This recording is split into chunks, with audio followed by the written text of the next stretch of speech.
Hi guys, good morning. Dito tayo mga kaisarugman sa Jokno.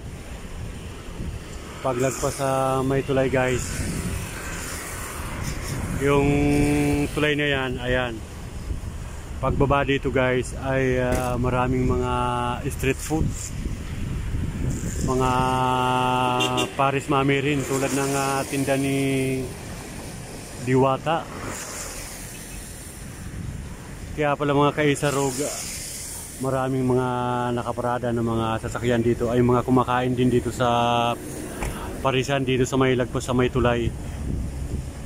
Kaya pala mga kaisarog, humina si Diwata gawa ng marami ng mga makakainan dito sa bandang tabi ng kalsada. Bago dumating sa kanya ay dito na mga kumakain. Oo, dito na hinto yung mga gustong kumain ng Paris Mami. Kaya tingnan nyo naman yung mga nakaparadang mga sasakyan dito. Pati mga bus meron. Dito na kain mga kaisarog dito sa Parisan na to. Mula dito hanggang doon. Ayan, nakita ninyo yung may bubong na yun na tent. Ayan.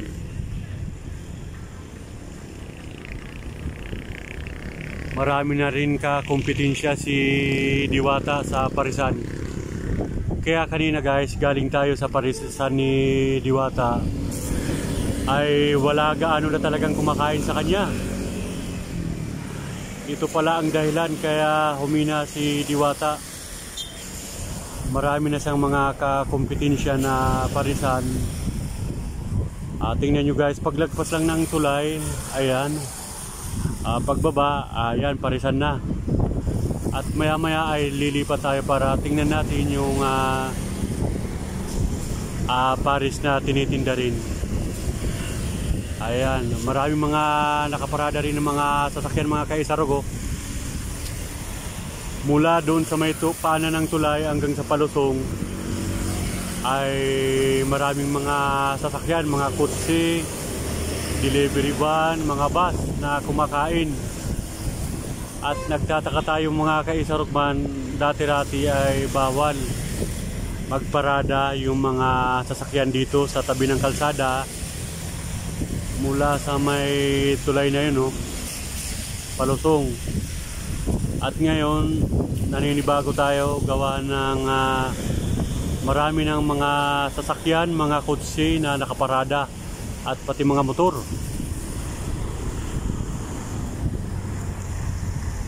Kung makikita nyo naman mga kaisarugman, ay dinudumog din ng tao dito sa Parisan na to. Mula dito hanggang sa kabila, hanggang dun sa dulo, maraming mga nakaparada na kumakain. Kaya inisip natin kaisarugman, ito yung dahilan kung bakit humihina yung Parisan ni Diwata. Bago dumating sa kanya ay dito na mga nahinto yung mga kumakain. Ayan po, maya maya ay lilipat tayo guys para tingnan natin yung Parisan, kung anong pinagkaiba sa tinitinda ni Diwata. Actually kanina galing tayo sa Parisan ni Diwata at nakita natin na kakaunti na lang yung mga kumakain sa kanya. Oo. At maraming mga bakanting misa na walang kumakain kay Diwata. Talagang ramdam mo naman na humina talaga. Humina ang kanyang Parisan. At medyo tumaas din ang kanyang mga paninda guys. Dati-rati ay kapag bibili ka ng Paris, yung nasa tayro na may lagay na chicharong bulaklak at saka baboy ay halos puno. Pagkain natin kanina ay kakaunti na lang. Kakaunti na lang yung laman ng tayro na nalalagyan ng chicharong bulaklak at saka litong kawali. Siguro nagmahal yung mga paninda ngayon, kaya hindi rin natin masisi, kaya nagbawas din ang laman ng tayro ng Paris Mami ni Diwata. At kanina napansin natin guys, halos kakaunti na lang yung mga empleyado ni Diwata. Bilang na lang. Kakaunti na lang yung mga empleyado niya na kumain tayo kanina. Nagbawas din ng mga empleyado si Diwata. Oo.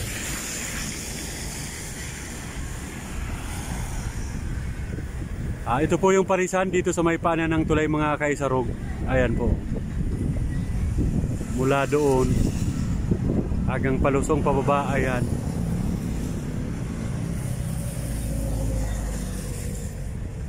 Ayan. At hindi na hinuhuli yung mga nagpaparada rito ng mga sasakyan. Siguro pinapayagan na muli na magparada rito sa gilid na to mga kaisarog. At maya maya ay liliban tayo guys para tingnan natin yung mga tinitindang Paris sa kabila. Titingnan natin.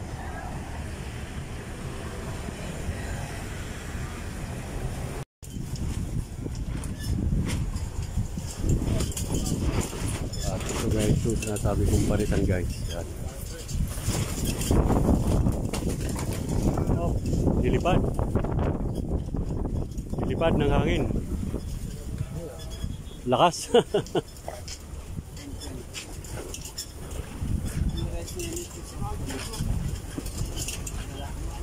Ayan po ang parisan guys dito sa kabila. Na sinasabi kong marami na rin mga kumakain dito sa kabila.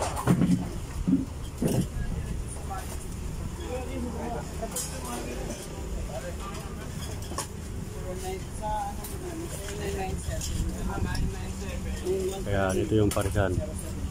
At tingnan natin yung lutong ulam. 0991-073.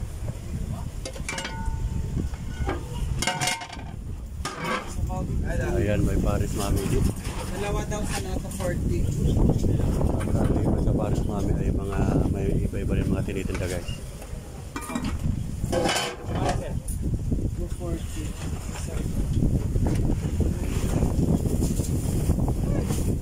Ay, sorry. Lakas ng hangin mga kaisarog. Kaya sorry nito. So,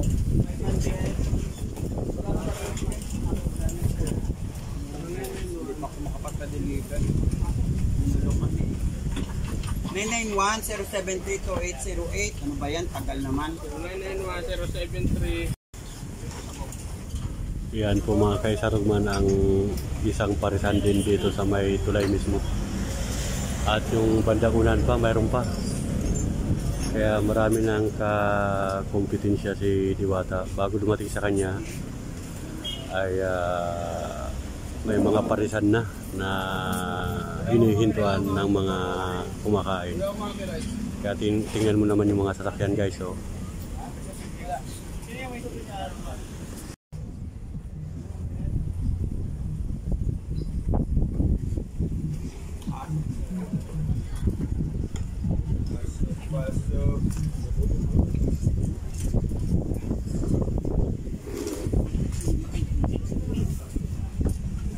Sir, kalderito tayo sir, mga bagong lutong ulam sir.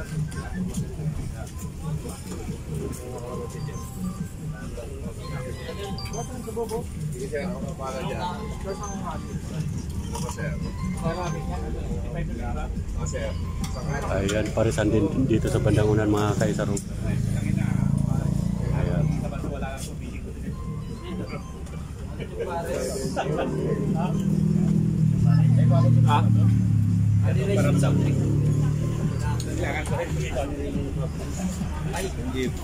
Free lang po, free.